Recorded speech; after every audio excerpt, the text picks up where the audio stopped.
আজকের সংবাদ। মোসাদ সদর দপ্তরের অদূরে ক্ষেপণাস্ত্র বিস্ফোরণ, ভিডিও প্রকাশ। তেল আবিবে ইসরায়েলি গোয়েন্দা বাহিনী মোসাদের সদর দপ্তরের অদূরে ইরানের নিক্ষেপ করা একটি ক্ষেপণাস্ত্র বিস্ফোরিত হয়েছে। মার্কিন গণমাধ্যম সিএনএন-এর এক প্রতিবেদনে বলা হয়েছে, বিস্ফোরণের একটি ভিডিও সোশ্যাল মিডিয়ায় প্রকাশ হয়েছে। ভিডিওটিতে ইরানি ক্ষেপণাস্ত্র মোসাদ সদর দপ্তর থেকে 1 কিলোমিটারেরও কম দূরে উত্তর পশ্চিমে আঘাত হানতে দেখা যাচ্ছে। সিএনএন ভিডিওটির ভূ-অবস্থান যাচাই করে দেখতে পেয়েছে যে এটি ইসরায়েলি গোয়েন্দা পরিষেবার সদর দপ্তর থেকে 3 কিলোমিটার কম দূরে হার্জলিয়ার একটি উঁচু অ্যাপার্টমেন্ট ভবন থেকে চিত্রায়িত হয়েছে। সিএনএন জিওলোকেটেড আরেকটি ভিডিওতে দেখা যাচ্ছে একটি কাছাকাছি পার্কিং লটে এই ক্ষেপণাস্ত্রের প্রভাব দেখা যাচ্ছে। ভিডিওটিতে একটি বড় গর্তও দেখা যাচ্ছে। একটি সিনেমা কমপ্লেক্স থেকে এই গর্তটি মাত্র কয়েকশো মিটার দূরে। মঙ্গলবার ইসরায়েলকে লক্ষ্য করে বীরত্বপূর্ণ ক্ষেপণাস্ত্র হামলা চালায় তেহরান। এতে ব্যবহার করা হয় অন্তত 200 ব্যালিস্টিক ক্ষেপণাস্ত্র। বিপ্লবী গার্ডের বরাতে ইরানের রাষ্ট্রীয় টিভি চ্যানেল জানিয়েছে, ক্ষেপণাস্ত্র দিয়ে লক্ষ্য করা হয়েছিল দখলদার ইসরায়েলের বিমান ও রাডার ঘাঁটি।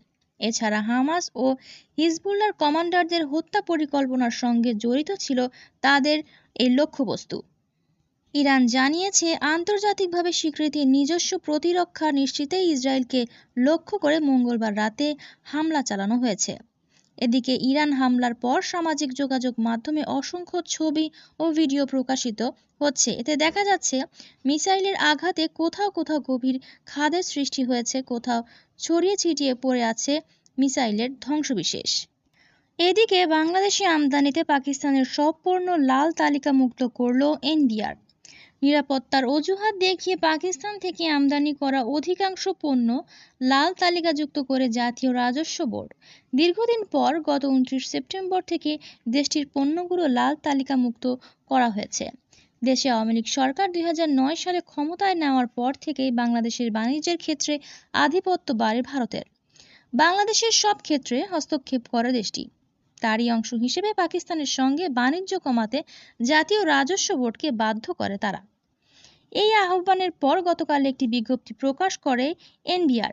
এতে বলা হয়েছে, বাংলাদেশে পাকিস্তান থেকে আসা সব ধরনের পণ্য এসআই-কুডা ওয়ার্ল্ড পদ্ধতির রেড লেনে থেকে অবমুক্ত করা হয়েছে। এনবিআর বলেছে, মাদকদ্রব্য সহ নিষিদ্ধ পণ্যে কঠোরতা রেখে নিত্য প্রয়োজনীয় পণ্য আমদানি ও পণ্য খালাসের ক্ষেত্রে সহজ পদ্ধতির পথে হাঁটছে এনবিআর। এনবিআর-এর প্রজ্ঞাপনটিতে বলা হয়, পাকিস্তান থেকে আসা সব পণ্য চালান ন্যাশনাল সিলেক্টিভ ক্রাইটেরিয়ার কর্তৃক শতভাগ কায়িক পরীক্ষার জন্য নির্বাচিত হচ্ছে। ফলে রেড লেন থেকে অবমুক্তকরণে অ্যাসিস্ট্যান্ট ও ডেপুটি কমিশনার পর্যায়ের কর্মকর্তাদের অধিক সময় ব্যয় হচ্ছে। তাছাড়া কায়িক পরীক্ষায় উল্লেখযোগ্য কোনো ফলাফল পাওয়া যাচ্ছে না। তাই ঢাকা কাস্টম হাউসের ন্যাশনাল ক্রাইটেরিয়াকে বাইরে রাখার জন্য বলা হয়েছে। সূত্র জানায়, বাংলাদেশের চামড়া, টেক্সটাইল ও গার্মেন্টস থেকে পাকিস্তানিদের বিলিয়ন ডলারের বিনিয়োগ রয়েছে। পাকিস্তানের সরকারের তথ্যমতে 2023 সালেও বাংলাদেশ থেকে পাকিস্তানের রপ্তানি হয়েছে 6,33,00,000 ডলারের বেশি পণ্য। পাকিস্তান থেকে বাংলাদেশে আমদানি হয়েছে 65,05,00,000 ডলারের পণ্য।